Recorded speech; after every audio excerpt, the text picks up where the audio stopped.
जय श्री हरि। हिंदू धर्म में पूर्णिमा तिथि का बहुत ही महत्व है।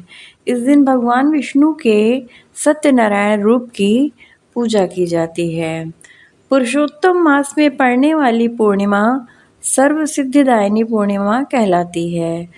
इस पूर्णिमा का व्रत इस बार 2 दिन पूर्णिमा रहेगी, 30 मई और 31 मई। 30 मई को पूर्णिमा 11:58 और समाप्ति की 31 मई दोपहर 2:14 पर होगी।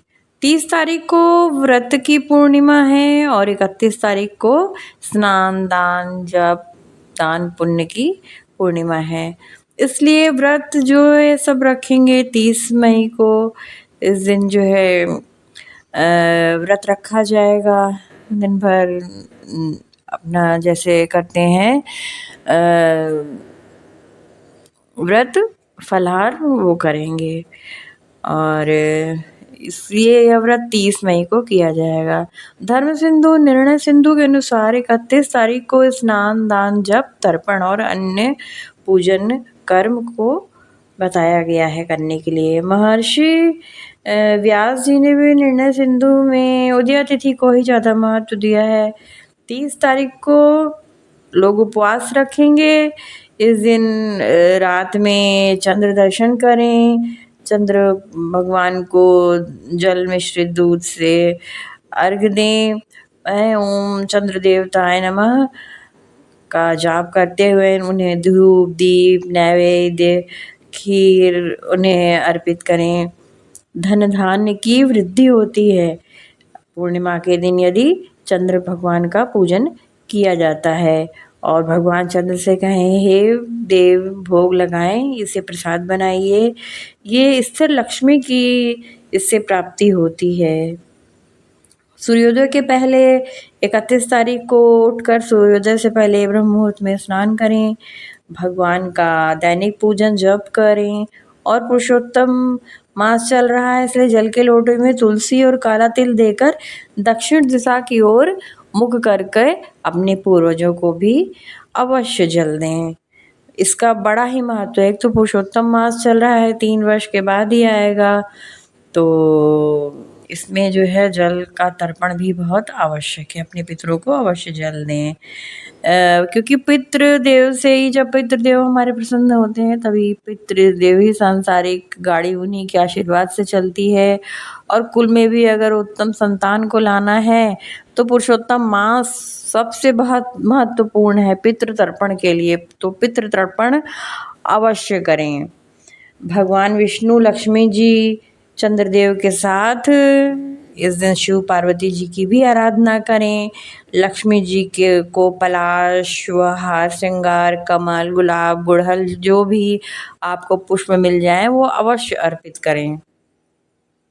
इस दिन भगवान भोलेनाथ का भी रुद्राभिषेक अवश्य करें। दूसरों का अन्न इस दिन बिल्कुल ना खाएं। 15 दिनों का पुण्य का नाश होता है अगर आपने पूर्णिमा के दिन जो है अगर किसी दूसरे का अन्न यदि खाया। खुद को बहुत से लोग जो है खुद अमावस्या और पूर्णिमा को तो अवश्य ही जो है भंडारे लगा देते हैं। खुद दूसरों के पुण्य को अपने ऊपर लेते हैं, तो इसलिए खुद को ठगने से अवश्य बचाइए। है खुद जो है पुण्य कर्म करिए, गरीबों को दान दे। अब यहाँ पर ये प्रश्न तो बिल्कुल ही नहीं होगा कि गरीबों का पुण्य कर्म हमें मिलेगा, क्योंकि हमें उन्हें गरीब जानकर दान नहीं देना चाहिए, जिससे उनके पुण्य उनके ही पास रहेंगे, हमारे पास नहीं आएंगे। गरीब जानकर नहीं, हम भी सभी प्रभु की संतान हैं, अमीर हो या गरीब सभी प्रभु की संतान है, ऐसा सोचकर उनको हमें सहायता के निमित्त जो है उन्हें धन, अन्न, वस्त्र, मौसमी फल, छाता, चप्पल, कपड़े जो भी अपनी सामर्थ्यानुसार बन सके वो उनकी मदद के सहायता के रूप में अवश्य उन्हें दान करें। रात्रि में एक अखंड दीपक भगवान विष्णु जी के पास अवश्य जलाएं।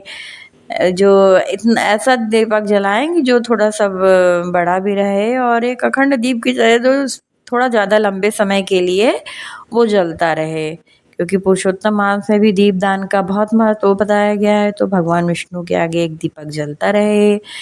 चंद्र भगवान को भी उस दिन फिर से दीप दिखा दें रात में।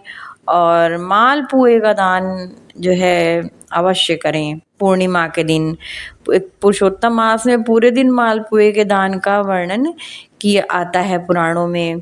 तो पूर्णिमा के दिन एकादशी तिथि बहुत से हैं रोज ही दान करें, मगर पूर्णिमा को खासकर जो है 33 मालपुए का दान अवश्य करें। इससे इस दान से जो है बहुत से लोगों को पता नहीं होगा, ब्रह्मांड दान का जो फल पुण्य होता है वो मिल सकता है। अब हम लोगों को की तो इतनी सामर्थ्य नहीं कि किसी को हम एक छोटी सी भूमि का टुकड़ा भी उठाकर दान कर सकें। तो यदि अगर इस पुण्य तिथि में हमें यह पुण्य फल